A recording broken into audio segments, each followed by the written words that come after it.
Harihi Om. Sahana Vavatu, Sahana Bhunaktu, Sahaviryan Karavavahai, Tejasvinavadhi Tamastuma Vidvishavahai. Om Shanti Shanti Shanti. Om Jaya Shri Krishna Chaitanya Prabhu Nityananda, Shri Advaita Gadadhara Shivasari Gaura Bhakta Vrinda. Hare Krishna, Krishna Krishna, Hare Hare, Hare Rama, Rama Rama, Hare Hare. Okay, so now Krishna has spoken after Sanjaya has come and delivered Dhritarashtra's message. And Dhritarashtra's point is that, the Pandavas are saintly persons, no virtue, so why would they want a war which will cause so much difficulty? So therefore, he's just putting it back on the Pandavas. He's taking zero responsibility. And zero, we're being generous here. Means he absolutely is going to avoid responsibility for all the problem at all costs. Everybody tells him, as the king, it's his responsibility to correct the situation, but he will never do it because he wants to please his son, and his son is wrong. So Krishna has then spoken and shown about the performance of duties, how that one performs one duty without attachment to please the Lord. That's the actual highest principle. Krishna says that in Gita. Not this idea that, yes, renunciation means giving up your duties, like this. But no, the point is the higher one is performing your duties without attachment. Krishna looked at Yudhishthira and his brothers, who sat together like a pride of lions. The eyes of all the kings turned towards them as Krishna continued. Certainly Yudhishthira desires peace. But if his kingdom is not returned, then in my opinion, it is his duty to declare war. Indeed, it would be virtuous and praiseworthy to be killed fighting in such a religious war. It is better that Yudhishthira regain his own ancestral kingdom than to take the kingdom of another, right? Because then if he goes in, he says he could stay with the Yadavas, he could stay with Drupad, in their place. So they're just saying you could stay somewhere, but as kings to perform their duty, they're going to need something to do. So that means now they have to take part of their kingdom or have some major role in but there's already a king there doing that. So they're saying is, we'll keep everything, our kingdom and your kingdom, and then you go to another kingdom, and then you share it with someone else. So therefore you have two kings sharing one kingdom. But we won't give you your kingdom, that's yours. We will take your kingdom. So in other words, the Kauravas will get two kingdoms, but the idea is anybody else would have to share theirs with. But Yudhishthira is not saying, I'm taking your kingdom. I'm saying you keep yours, we'll keep ours. So they're being very unreasonable. And somehow or another, they're trying to quote that it's religious. So in other words, with religious persons, irreligious people will quote Shastra on how you should be religious so that they get their work done. But not that they follow these religious principles at all. O Sanjaya, go now and lay these ancient principles before Dhritarashtra amid his sons and the assembled chiefs of the various countries. Krishna paused. His audience was absorbed, accepting his gently spoken arguments. Even Sanjaya nodded his head in agreement as Krishna went on. Because Sanjaya is a disciple of Vyasa, so he can see, The one other angle is a nice way. Personally, you can just avoid the whole thing. But at the same time, as Krishna's pointing out, no, you perform your duties to please the Lord. My dear Sanjaya, let me remind you that the Kurus committed their sin in their own council hall. It wasn't like Yudhishthira, had or someone. All of them, even Bhishma, was silent when the chaste Draupadi stood weeping in Dushasana's clutches. That slave of lust viciously dragged her before her fathers-in-law to abuse and insult her, right? So girls are never, means amongst the seniors. The Manu mentions that like the father towards the daughter, it's always the greatest kindness. And so here she's dragged before those who are actually in the position to act as fathers and grandfathers and they did nothing. So how is that in any way virtuous, right? It's nothing. It's not. There's no shastra they can quote to say no. If Dhritarashtra had checked his sons, he would then have pleased me. He and all the Kurus said nothing, that is, all except Vidura and one honest Kshatriya. The other kings also remained silent. You too, Sanjaya, did not utter a word. Now you want to preach righteousness to Yudhishthira. And his whole point is, you said nothing at the time. When the actual problem was created, you said nothing. And now when you have this, the result of the reaction of the nonsense that you did sitting on your head, now you're coming and now you're preaching like that. So Krishna's making a point. Krishna's eyes flashed as he described the incident. In other words, he's not happy, as you know. At that time, Karna spoke such sharp words to Draupadi that they pierced her heart. Become the court of a slave, the fool said. Your husbands are no longer your husbands. Choose another man. Karna's arrows of words also buried itself deep into Arjuna's heart. Because according to Manu, a woman is never separated from her husband, no matter what happens. There's no question of that. So that they even considered that she was not connected with the Pandavas means every last one of them was sinful. There is nothing to support. So already he's given one point to that and another point. So they have never acted righteously at all in the context of the Pandavas. Other things, they may do their duties nicely in that, but in this context, no, they've just been sinful. And Sanjay didn't say anything. We never hear anything. This is the first time we've heard Sanjay speak. You know, when it came to Varnavata, when it came to, you know, all these other aspects, whenever it was, the gambling match, the first one, the second one, all these things, when it comes up that they come back and the messenger, Sanjaya hasn't said anything. And Krishna's point now, and now you want to preach righteousness to Yudhishthira? And you want to preach to Yudhishthira? Like that. The sinful Shakuni again and again urged Yudhishthira in the dice game. You have only Draupadi like, stake her, O king. Again, when the Pandavas were about to depart to honor their vow, clad in black deerskins, Dushasana said, these eunuchs, vanquished and ruined, are going to hell for a long time. Right? Means they're not eunuchs. They're not vanquished. They're going out in glory. Who's been destroyed are the Kauravas. Because they don't actually understand what virtue is. They just see it as that if you have power, if you have authority, then you're virtuous. And if you don't, then you're useless. So they have no idea what virtue is. They just know greed. That was why it was recommended that Duryodhana be left out in the forest so that the local forest people will pick him up and raise him as their child. And so then in that position, he'll just, you know, I mean, there'll be some fighting amongst the tribals on who's in charge, and Duryodhana will be, you know, in charge of that region of tribals. And like that, but that's all the farther we get. It would just affect them, but in this way, he destroys all the Kshatriya race. There'll be some problem with that local region of, you know, because tribal all over the world don't unite together. It's that, you know, they'll be the ones that bump into each other. They're different. They may have some discussions and some accords or some fights. Krishna paused again to allow his words to sink in, right? Because he's bringing up everything's been wrong. And now you're preaching virtue? After 13 years, the shock of those terrible events had worn off. But as Krishna described them, Sanjay remembered the horror of that day. He knew he had been wrong to stand by silently as Duryodhana and his friends committed their crime.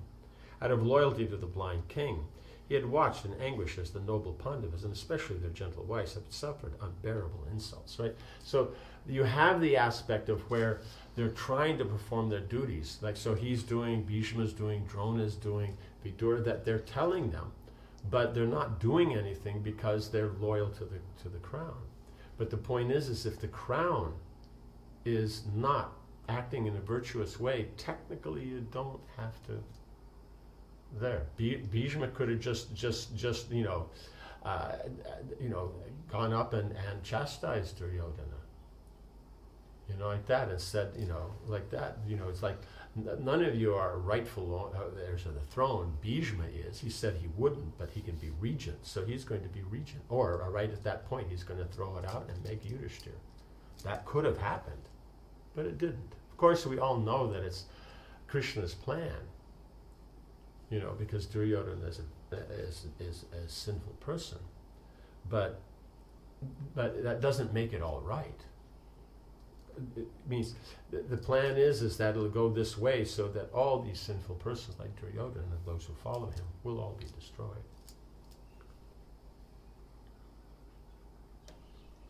Without doubt, the seeds of the present calamity had been sown at that time. It's direct. The arrows the Kauravas had shot at that time would now come back at them as blazing shafts launched by the Gandiva. Right? So they've sent all these shafts of piercing words. They'll all come back now from the Gandiva, and it will destroy them. The elders, silent on that day, would soon be answered by the clamor of fierce battle as Sanjaya bowed his head. So they were taking the thing, okay, well, we have to do here, if something's wrong here, but because of that, now the dynasty will be destroyed. So who was wrong? Who is the one that was saying, oh, we don't want war, we want peace? No. By that gambling match, they put upon their heads that they're going to be destroyed. That's what they did at that time. It's just a matter of time, because things, it takes time for a tree to grow and give fruit. So this is a very big tree, because the point is this tree will destroy all of them. So it takes a little longer. Krishna continued, I shall go to Hastinapur to remind the Kurus of all these events. We will settle the matter. If I can bring about peace without injuring the Pandavas' interests, then I will have performed a virtuous act. I will also have released the Kurus from the clutches of death, right? Because according to what's there, they will be destroyed. So if Krishna can work out that they give back the kingdom, there's no war, and then there won't be, they won't get that reaction like that, because they're the ones that are supposed to die, the Kauravas. I hope Dhritarashtra's sons will receive me with respect when I go there to speak of virtue and humanity. If it is otherwise, you can be sure that those men, consumed by their own viciousness, will soon lose everything on the battlefield. At the proper time, Bhima, mace in hand, will remind Duryodhana of his cruel words, right? Because Bhima made the vow he would kill all 100 brothers. So that's why Arjuna on the battlefield at Varnavata didn't kill them. He could have killed so many of them that came forward. He could have killed Duryodhana. He could have killed all those others, like that. But he didn't, because they were supposed to be killed on the battle, by Bhima. Looking around the hall, Krishna concluded with a number of poetic metaphors. Duryodhana is a tree full of malice. Karna is his trunk. Shakuni its main branch. Dushasana and his brothers are the numerous fruits and flowers, and the blind king Dhritarashtra is its root.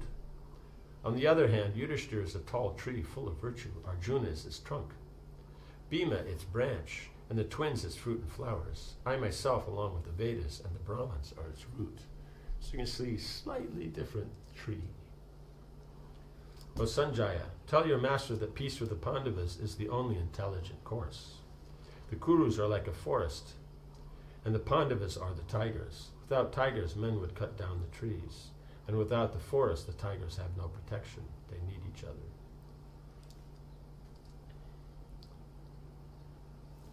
The Kauravas, that's interesting, tigers, because tigers are there so you don't come in the forest to cut down the trees. But if there's no trees, there's no place for the tigers. Right, so naturally, they're just saying the two should be working together. The Kauravas are creepers of virtue, while the Pandavas are huge salt trees. Without the support of a tree, a creeper cannot grow. Pandu's sons are ready to wither, ready to either wait on Dhritarashtra or ready to fight. Everything depends on how the king acts now, because if they get their own kingdom back, as it stands now, Duryodhana is the emperor, or his father is the emperor. So they will be a subservient king. And so he's saying they're ready to wait on him, or they're ready to fight. Everything depends on how the king acts now. Go back, wise one, and explain all this to Dhritarashtra. So, in other words, he's throwing it back to them. You have to take the responsibility. You've done wrong. Do what's right. All you're asked is give back the kingdom. Everything else will be forgotten. There won't be this war. They won't all die. But if they don't, then they'll get the reaction of their previous activities. Yudhishthira folded his palms toward Dhritarashtra's secretary and replied, O Sanjaya, we know you are a well-wisher. Your speech did not offend us, for you spoke with a pure heart, right? Because he's saying, yes, if you personally just go out to the forest and forget all this, then the problem's over. On one hand, you could say, yes, that would sort of the solution. But we know Duryodhana, he would not tolerate that. He would try to come to the forest to kill them because he'll think, oh no, but at any time they could come back, and Bhima does this and that one that. And so he'll think like that. So even then it wouldn't work. Even if they did go to the forest, Duryodhana wouldn't tolerate that even. Just that they're on the same planet, it annoys him. Surely you are our favorite, and you have always shown us much affection. Other than you, only Vidura would have come here. O wise one, please convey our regards to our elders and friends. Offer our respect to the Brahmins and our affection to the people. Is the king protecting them well? O Sanjaya, are the arrangements we made for the well-being of all our subjects still in place? I hope no person is needy or afflicted within the Kuru's jurisdiction. Yudhishthira named the Kurus one by one and asked Sanjaya to go to each of them on his behalf and ask after their health. At last he said, go to Duryodhana, who is dull-headed, ignorant, wicked, and addicted to vice, and say that the desire tormenting his heart for undisputed rulership is not justified. Tell him this, we shall not do anything disagreeable to you. Either give back Indraprastha or fight, O chief of the Bharatas. Right? We won't do any disagreeable. It means you want to give back the kingdom, we won't. You don't want to give back the kingdom, you want to fight, we'll fight. So the point is, you give us back the kingdom, we'll do there, we won't do anything that'll disturb you, we'll just run our kingdom and leave you alone. Or you don't want to give back the kingdom, you would rather fight, then we're willing to fight. So they're obliging Duryodhana. The assembled kings cheered Yudhishthira's words, and the Pandava raised his hand to silence them. Turning again to Sanjaya, he said, I pray that the Supreme Lord will bless that foolish man with wisdom. Sanjaya also said this to Duryodhana. Pandu's sons are ready to forgive even the disrobing and abuse of their wife, just so that the Kurus may not be slaughtered. We will bear all the ills and insults they have heaped upon us, but we want our due share. O best among men, give up your greed for others' property. Only then will there be peace. Right? Because the problem is not that Yudhishthira wants his kingdom back, because that's rightfully his. In fact, Hastinapur is rightfully his. But their greed for the others' property, that's where the problem comes in. Right? We will accept even one province so that we may perform our God-given duty of ruling over and protecting the people. Give us just 5 villages, one for each of us, and let there be an end to this quarrel. Let brother follow brother and father unite with son. I desire to see the Kauravas and the Pandavas coming together with cheerful hearts. To do my duty, I am prepared for peace or war. The choice is in your hands. Right? He's thrown it back, because they've tried to say, oh, it's your thing. When Yudhishthira was finished, each of his brothers gave messages for the Kauravas. When they had all spoken, Sanjaya said he would repeat their messages exactly as they had been spoken. Because back in Dwapara Yuga, they actually had memories, so he could remember it all. Then he bowed before the assembly and departed for Hastinapur. So you can see is that all very nicely, great etiquette and how they discuss and all that. But the points are being made in a solid way. Is that they can't. Duryodhana and his father are wrong, and so then they have to consider what's actually duty. Om Hare Krishna, Krishna Krishna, Hare Hare, Hare Rama, Rama Rama, Hare Hare. Jai Shri Prabhupada ki